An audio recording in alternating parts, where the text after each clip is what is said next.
예수를 만난 사람들 5번째 시간입니다.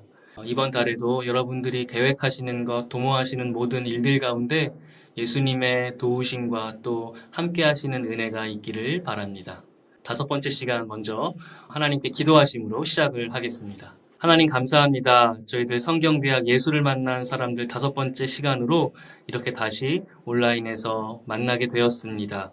예수님을 만났던 이들의 삶을 그 이야기를 통해서 복음의 의미가 무엇인지 또 그 능력이 어떠한지를 함께 살펴보고 그러한 복음의 능력과 의미가 우리 각자의 삶에서도 드러나기를 사모하오니 주여 역사하여 주옵소서. 주님의 도우심과 함께 하시는 임마누엘과 또한 에베네셀의 능력을 사모합니다. 주님 함께하여 주옵소서. 예수님의 이름으로 기도하옵나이다. 아멘. 네, 여러분 오늘 5번째 시간에 함께 살펴볼 내용은 율법교사입니다. 예수님에게 질문을 했던 그 율법교사 그리고 그 질문에 주님의 대답을 함께 살펴보면서 사랑이라는 그리고 그 이전의 공감이라는 복음의 의미와 능력을 함께 나누는 시간 지금부터 갖도록 하겠는데요. 오늘 함께 나눌 말씀의 그 본문은 누가복음 10장 25절에서 37절까지의 말씀입니다. 제가 읽도록 하겠습니다. 먼저 25절부터 시작합니다. 어떤 율법 교사가 일어나 예수를 시험하여 이르되 선생님 내가 무엇을 하여야 영생을 얻으리이까? 예수께서 이르시되 율법에 무엇이라 기록되었으며 내가 어떻게 읽느냐? 대답하여 이르되 내 마음을 다하며 목숨을 다하며 힘을 다하며 뜻을 다하여 주 너의 하나님을 사랑하고 또한 내 이웃을 내 자신같이 사랑하라 하였나이다. 예수께서 이르시되 내 대답이 옳도다.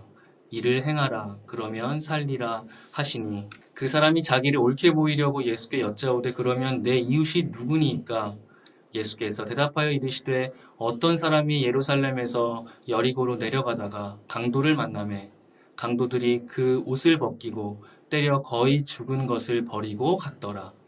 마침 한 제사장이 그 길로 내려가다가 그를 보고 피하여 지나가고 또 이와 같이 한 레위인도 그곳에 이르러 그를 보고 피하여 지나가되 어떤 사마리아 사람은 여행 중 거기 이르러 그를 보고 불쌍히 여겨 가까이 가서 기름과 포도주를 그 상처에 붓고 싸매고 자기 짐승에 태워 주막으로 데리고 가서 돌보아 주니라. 그 이튿날 그가 주막 주인에게 데나리온 2를 내어주며 이르되 이 사람을 돌보아 주라. 비용이 더 들면 내가 돌아올 때에 갚으리라 하였으니 내 생각에는 이 3사람 중에 누가 강도 만난 자의 이웃이 되겠느냐.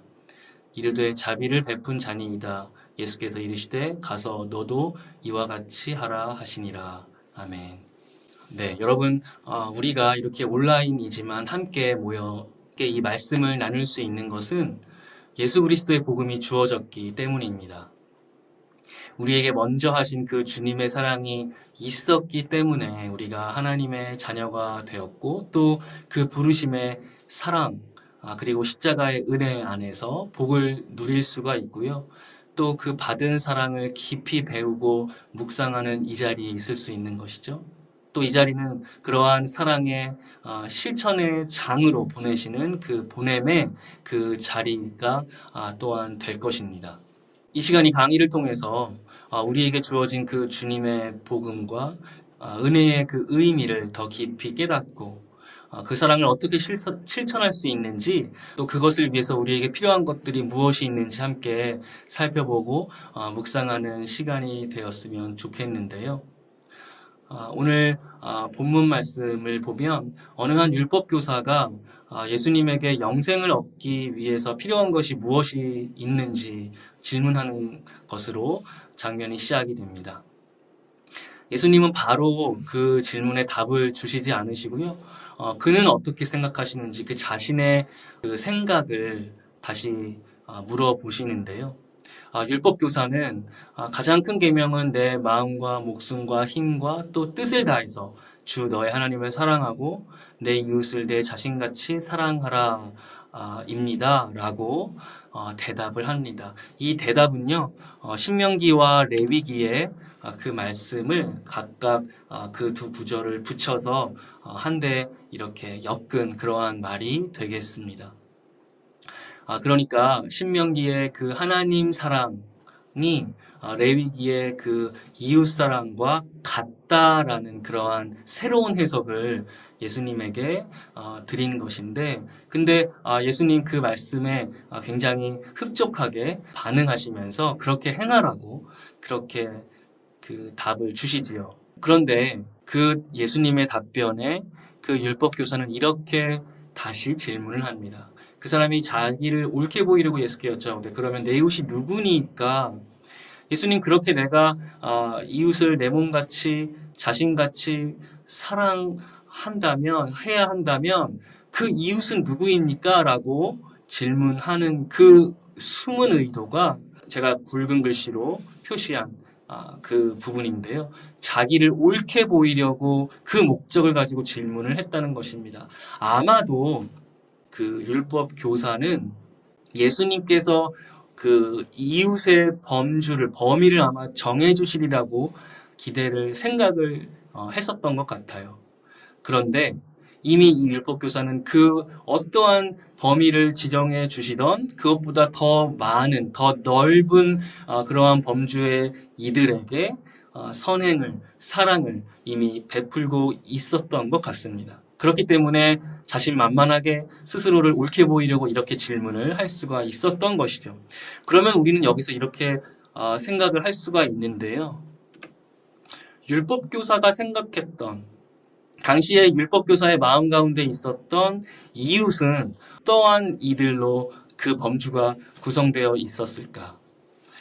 생각을 해보면 첫 번째로는 아마 율법이나 교리 그리고 전통이 가리키고 이미 주어진 그 대상을 율법교사는 나의 이웃으로 내가 사랑하고 섬겨야 하는 그러한 상대로 여기고 그 선행을 이미 실천하고 있었을지도 모르겠습니다. 내가 살면서 만나게 되고 또 그 만남 가운데 그 관계 가운데 형성하게 되는 것과는 전혀 상관없이 이미 나에게 주어진 교리로, 기준으로, 규칙으로 이 사람들은, 이 그룹은 나의 이웃이 된 그러한 상황인 것이죠. 두 번째 생각할 수 있는 율법교사의 이웃은 아마도 살면서 만나게 되고 관계를 맺으면서 내 이웃으로 여길만 하다, 사랑할 만하다, 내가 섬길 만하다, 스스로 그렇게 생각하는 그러한 대상을 아마도 율법교사는 자신의 이웃으로 생각했을 것입니다. 그리고 자신만만하게 스스로를 옳게 보이려고 질문을 할 수 있을 만큼 아마도 그들에게 선행을, 섬김을 실천하고 있었던 것 같아요. 근데 예수님께서는 이 율법교사가 기대하고 예상했던 것과는 조금은 다른 답변을 주십니다.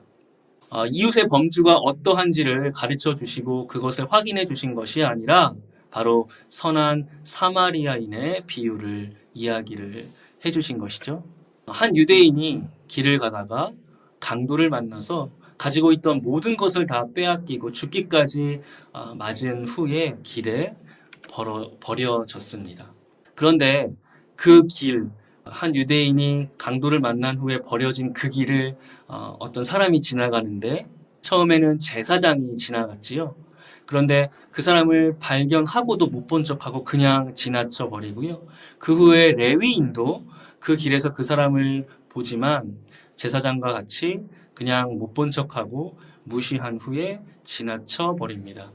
제사장과 레위인, 직업적으로 보면 성전에서 하나님을 제사하고 또 그 하나님의 사랑과 그 은혜를 선포한 그러한 직분인데요. 그런데 실제로 성전 밖에서 아무도 보는 사람이 없을 때 그 하나님의 사랑과 은혜와 긍휼을 실천하는 데는 실패한 것이죠. 그래서 이 성경 본문에 주님이 말씀하실 때 그들의 이름과 혹은 다른 것들이 구체적으로 기록되어 있는 것이 아니라 사실 그냥 직분으로만 기록되고 맙니다. 어떻게 보면 참 내 직분과 어떤 사역의 위치와 자리와 경력과 그 종교의 생활의 그 기한이 아무런 소용이 없다는 것이죠.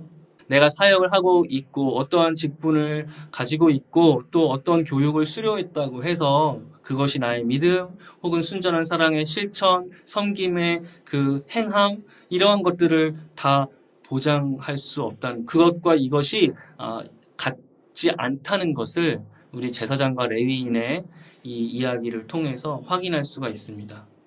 그런데 세 번째로 그 길을 지나친 사람이 나타납니다. 바로 사마리아 사람인데요.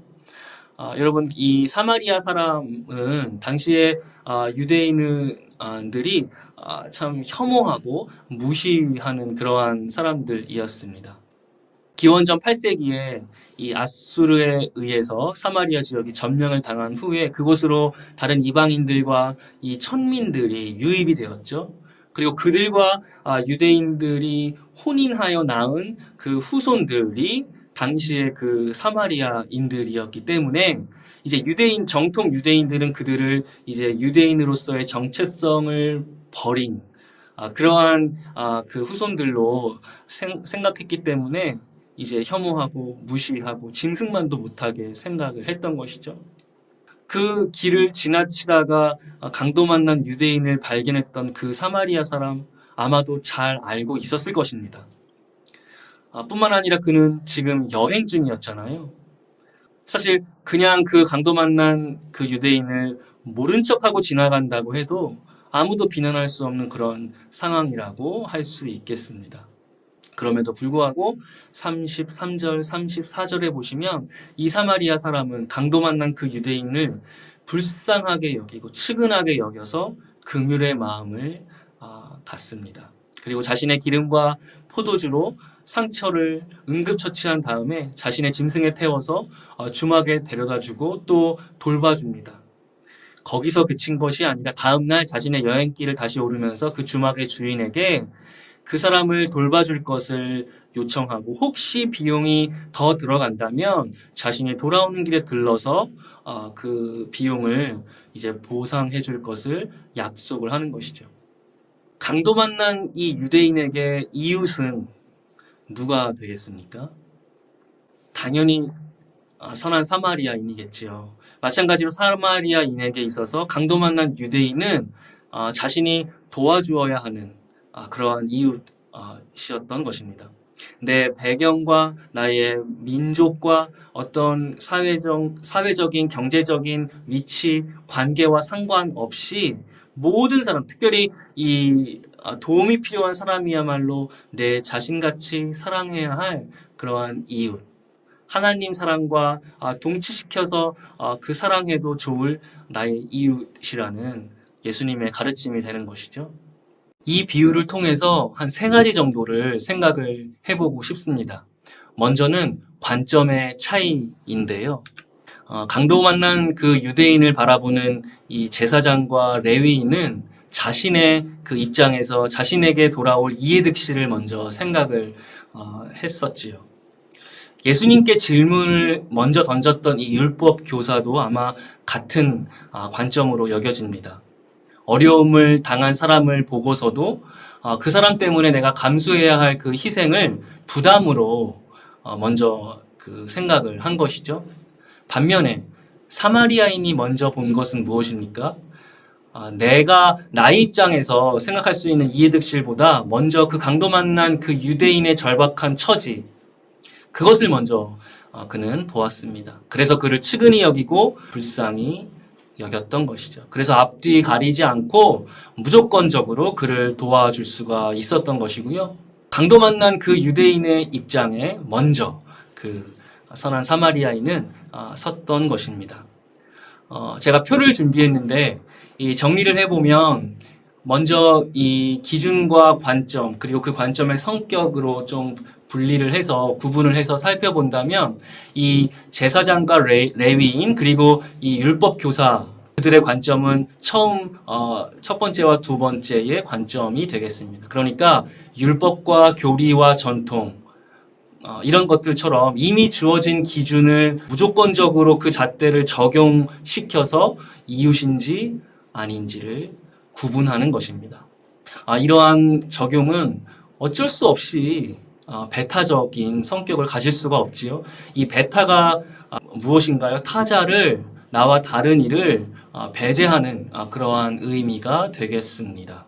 두 번째 그 관점은 기준이 주체가 됩니다. 내가 주체가 되고 나 이외의 모든 것들은 다 객체가 되는데요. 중심이 내가 되기 때문에 내가 보는 대로 상대를 판단합니다. 실제 그 상대가 어떠한지 그 상대의 입장에 서지 않고 내가 보는, 내가 듣는, 내가 생각하는 내 중심의 해석과 판단이 그 이웃을, 다른 사람을 보는 기준이 되고 관점이 되는 것이고요. 그래서 어쩔 수 없이 자기 중심적이 되고 이것도 어떻게 보면 동일하게 배타적인 성격일 수밖에 없습니다. 아마도 그 율법 교사 그리고 이 예수님의 비유에서 등장하는 제사장과 레위인은 이 두 가지의 관점을 가지고 있었을 거예요. 그런데 마지막 사마리아인의 관점은 그들과 달랐습니다. 마지막에 세 번째 관점인데요.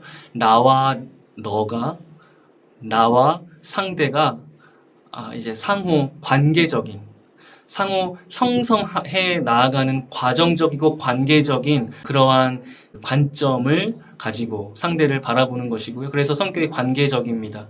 변화되고 과정에 그 의미가 있는 우리의 삶과 같은 상대의 입장에 서서 상황과 그 문제를 직시하고 바라보는 그러한 관점을 이 선한 사마리아인이 가진 관점을 확인할 수가 있고요. 그 본문에서 이 사마리아인이 그 강도 많은 유대인을 불쌍히 여겼다라고 그렇게 표현을 합니다. 측은히 여기다 33절에 보시면요 나오는데 이 헬라어 원어의 동사는 스플랑크 니조마이라는 그 동사의 변형이 쓰였습니다. 스플랑크 니조마이의 의미는 내장을 쥐어 짜내는 아픔을 느끼다 라는 의미예요. 무슨 말입니까? 지금 강도 만난 설령 그 자가 유대인이라고 하더라도 우리 사마리아인을 혐오하고 무시하고 배타적으로 대립하는 그 민족이라고 하더라도 지금 그 개인, 그 유대인 그 한 사람의 아픔과 절박한 상황을 내장을 쥐어 짜내는 아픔으로 내가 느낀다는 것입니다. 공감한다는 것이죠. 이 스플랑크 니조마이라는 이 단어가 또 쓰인 곳이 있는데 예수님께서 이렇게 사용하셨습니다. 마태복음 14장 14절에 보시면 예수께서 나오사 큰 무리를 보시고 불쌍히 여기사 그 중에 있는 병자를 고쳐주시니라. 병자들, 귀신 들린 자들, 말씀을 사모하며 마음이 가난한 자들, 그래서 예수님께로 몰려드는 그 수많은 무리들을 예수님이 보실 때 어떠한 마음을 가지셨다고요? 스플랑크 니조마이, 내장을 쥐어 짜내는 아픔을 그들의 입장에서 상호 관계적인 그 입장에서 그들의 아픔 가운데에서 공감하셨다는 것, 그렇게 우리가 생각을 할 수가 있겠습니다. 여러분, 그렇다면 우리는 어떤지 한번 우리를 돌이켜볼까요? 사역의 대상이 되는 분들에게, 우리가 일상에서 만나는 많은 이들에게 우리는 제사장의 혹은 레위인의 관점으로 보고 있는지, 아니면 사마리아인의 그 따뜻하고 상대의 입장에서 생각하고 바라보는 그러한 관점을 가지고 있는지 우리는 돌아보아야 하는 것이죠.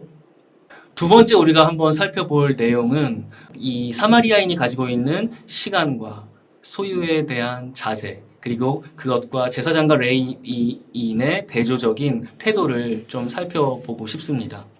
여러분, 사마리아인은 참 굉장히 유연하고 겸손한 자세로 자신에게 주어진 소유와 시간을 대했던 것 같습니다.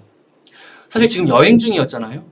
갈 여정이 있었음에도 불구하고 그 절박한 어려움을 당한 한 사람을 보고 그냥 지나치지 않고 자신의 시간을 들이고 소유를 들이고 자신이 행함으로 그 사랑을 실천하지요. 자신이 가지고 있던 계획과 가진 것, 그 모든 것들이 그때그때 상황에 맞게 유연하게 사용되어질 수 있습니다. 그것은 무슨 말인가요? 자신이 가지고 있는 시간과 소유가 수단이고 도구일 뿐이라는 것이죠.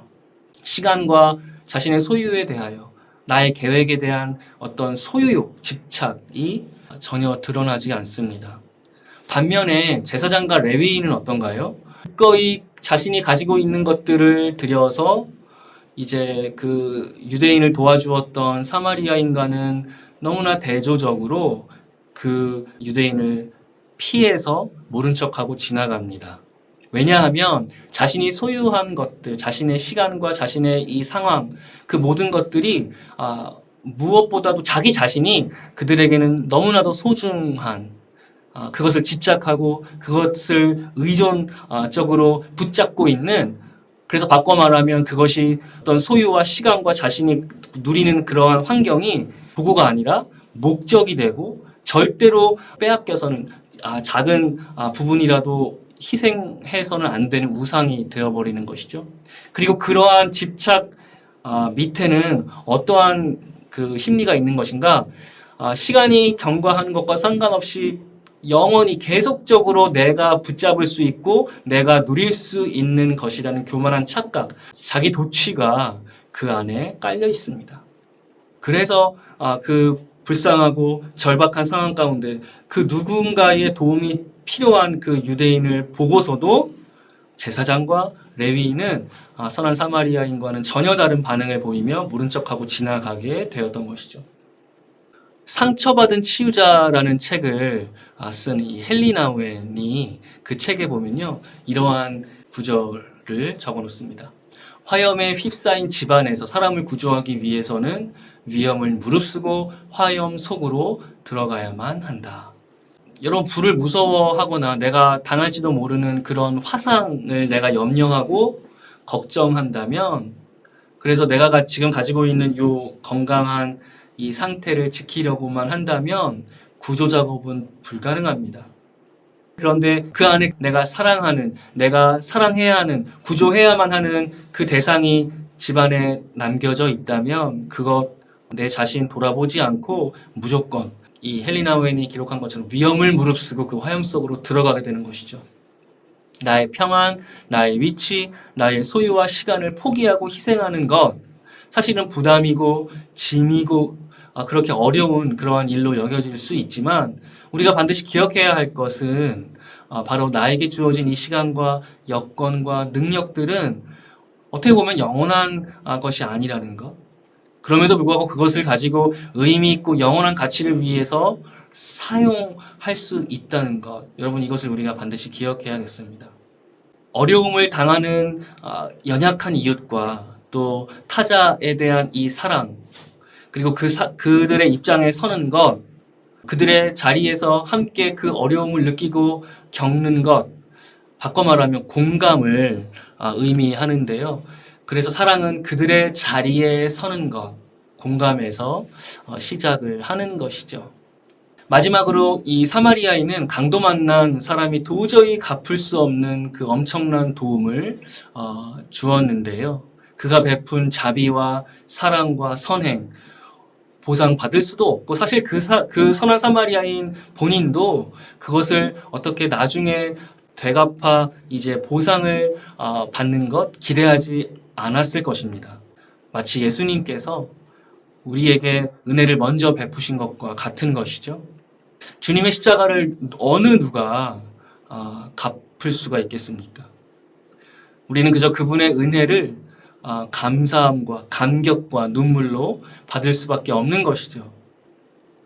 바로 이것이 주님의 사랑이고 복음의 방식인데요. 갚을 수 없는 자에게 베푸는 그 사랑과 섬김, 그리고 그 전에 공감이 있었던 것입니다.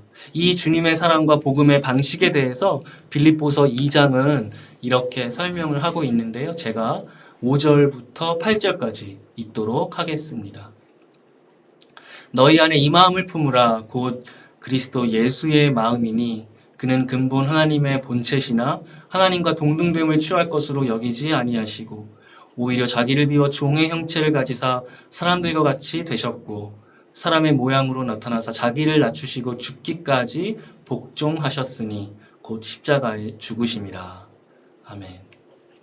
저와 여러분의 삶이 그리고 여러분과 저의 이 사역이 바로 이러한 주님의 사랑을 실천하고 전하는 귀한 기회가 되기를 소망합니다.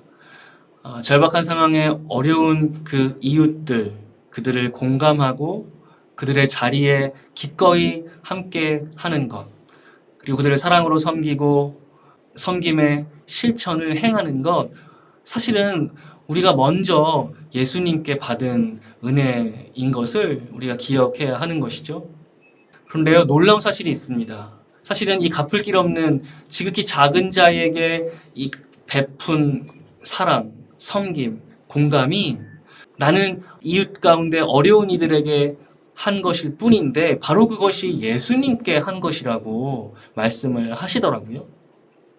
그게 바로 주님을 사랑하고 섬긴 행함이라고 말씀해 주시는데요. 마태복음 25장 40절입니다.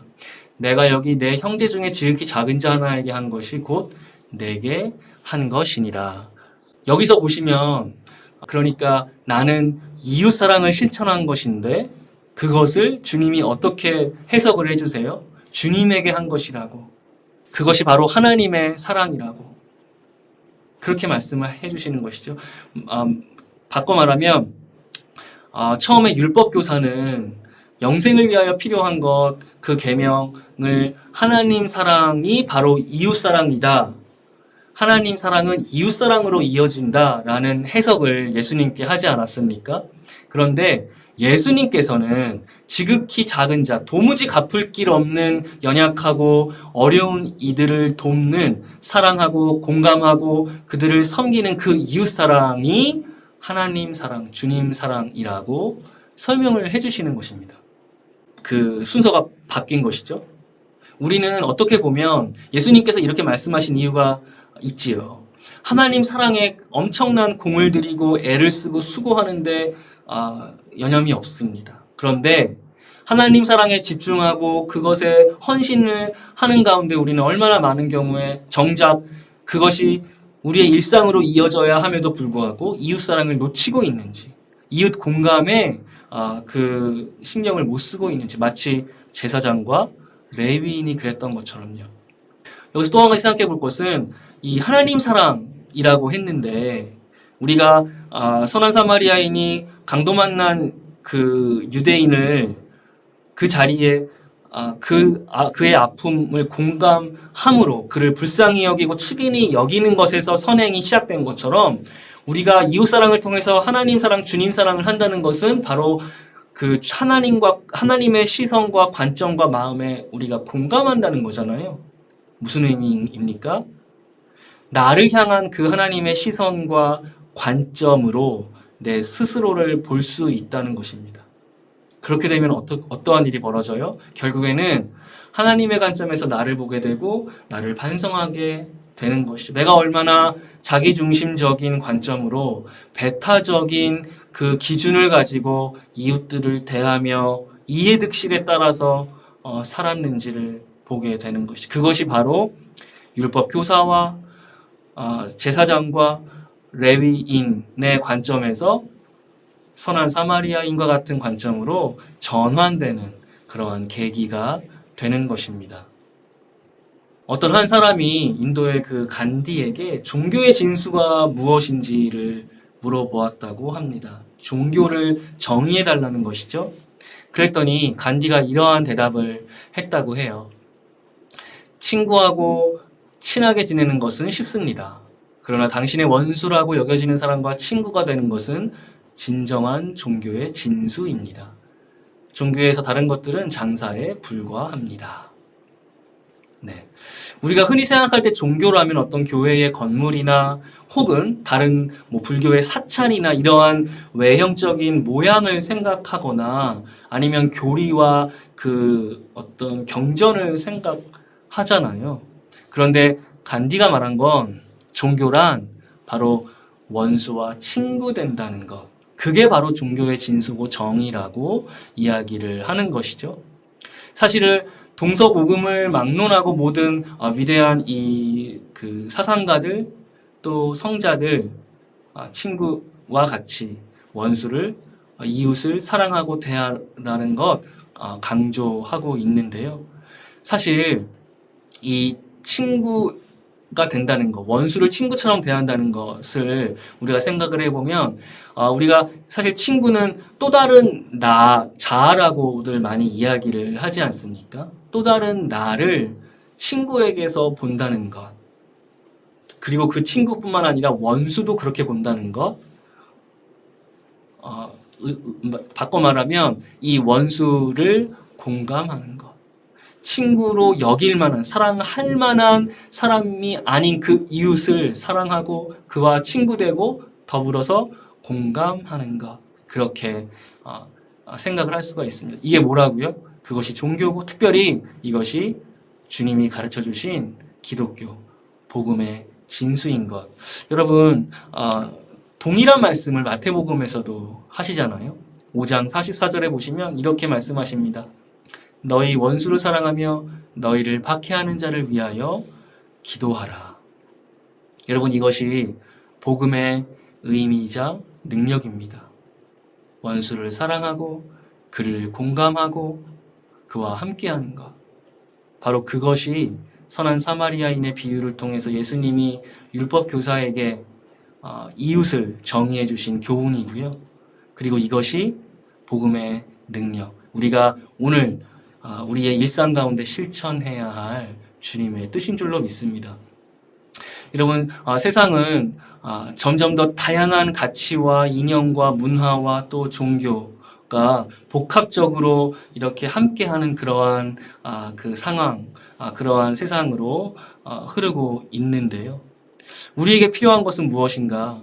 배타적이고 또 상호 대립적인 갈등이 아니라 그들과 함께 공감하고 또 그들을 사랑할 수 있는 복음의 그 능력, 주님의 가르침, 또한 주님의 그 본이 바로 우리 삶 가운데 드러나야 할 줄로 믿습니다. 그것이 우리를 향하신 하나님의 뜻이고요.